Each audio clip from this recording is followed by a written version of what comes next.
WWE wrestling এ দেখা যায় রক, ট্রিপল এইচ, আন্ডারটেকাররা স্লেজ হ্যামার কিংবা লম্বা হাতুড়ি দিয়ে পিটিয়ে প্রতিপক্ষকে ম্যাচ থেকে ছিটকে দেন। ক্রিকেট মাঠে 22 গজে জাকিরও কি একই রকম তাণ্ডব চালাবেন? স্লেজ হ্যামার দিয়েই টোটকা। শুধু পাওয়ার হিটিং স্কিলই বাড়ছে না, রক্ত গরম হচ্ছে, প্রতিপক্ষকে ভেঙে চুরে দেওয়ার সাহস ও জেদও বাড়ছে। গেল 1 বছরে 3 ফর্মেটে দারুণ সব ছক্কা মেরে ভক্তদের মনে জায়গা করে নিয়েছেন জাকের আলী অনিক। দিন 5 আগে ঢাকায় এই ফিনিশারকে জিজ্ঞেস করা হয়েছিল, পাওয়ার হিটিং কোচ কি জাকেরে মুগ্ধ? তাকে যদি কখনো পান আপনারা তাকে জিজ্ঞেস করবেন, বাট ভালো বলছেন। চায়ের শহরে 4 দিনের ট্রেনিং শেষে সংবাদ মাধ্যমের সামনে জুলিয়ান উড জাকেরকেই দিলেন letter marks. If I was going to pick one, Jakib, I think he's dangerous.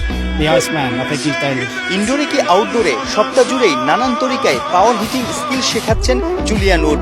শরীরী ভাষা বলে দেয় ব্যাটাররাও উডের তালিমে সন্তুষ্ট, আত্মবিশ্বাস বাড়ছে, পিচে ফায়দাও মিলছে অনেকের। প্রশ্ন হলো, টাইগাররাও কি এখন ম্যাচের নানা সিচুয়েশনে বল বাউন্ডারির ওপারে পাঠাতে পারবে? My job is to give them the tools and to give them the mindset to make them think they can, and they can, trust me. আমার কাজ হলো তাদেরকে বিশ্বাস করানো যে তারা পাওয়ার হিটিং করতে পারে। আসলেই তারা পারে। আমার বার্তাটা হলো বড় শট মারতে না পারলে সিঙ্গেল ডাবল নাও, কোনোভাবেই ডট দেওয়া যাবে না। আশার কথা হলো আমাদের দলে বেশ কজন পাওয়ার হিটার আছে, তারা যেন ধারাবাহিকভাবে বড় শট খেলতে পারে, ওই লক্ষ্যেই আমি কাজ করছি। A couple of power players here, 2 or 3 power players here, which is great. So I'm looking at making them more consistency, having more consistency in their ball striking.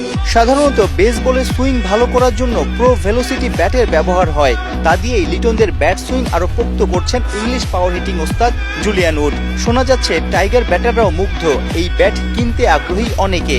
কি সুবিধা পাওয়া যায় প্রো ভেলোসিটি ব্যাটে? Pro Velocity bat is one of the best training tools out there. It cleans up your swing. Pro velocity bat ব্যাটারের সুইংটা দুর্দান্ত করে তোলে। এই ব্যাটটা একটু ভারী, যে কারণে মাসলের ব্যবহারটাও ভালো হয়। দ্রুত এবং জোরে শট খেলার দীক্ষাটাও এই ব্যাট দিয়ে নেওয়া যায়। ব্যাট সুইং ঠিকঠাক না হলে এটায় ডাবল আওয়াজও হয় না, অর্থাৎ ব্যাট সুইং ঠিকঠাক হলো কিনা তা ব্যাটাররা নগদেই বুঝে যাচ্ছে। টাইগাররা ব্যবহার করার পর তাদের ব্যাট সুইং এবং শটের উন্নতি আমি দেখেছি। Right, and it doesn't work. So for the players, it's instant feedback. And I've seen a difference in their swing since they've been using that. চলতি বছরে আন্তর্জাতিক টি-20তে ছক্কার সেঞ্চুরি হাঁকিয়েছে টিম বাংলাদেশ। উডের তালিমে কি ধরাছোঁয়ার বাইরে চলে যাবে Tamim, Liton, Zaker, শামীমরা? But they have power, trust me, they've got enough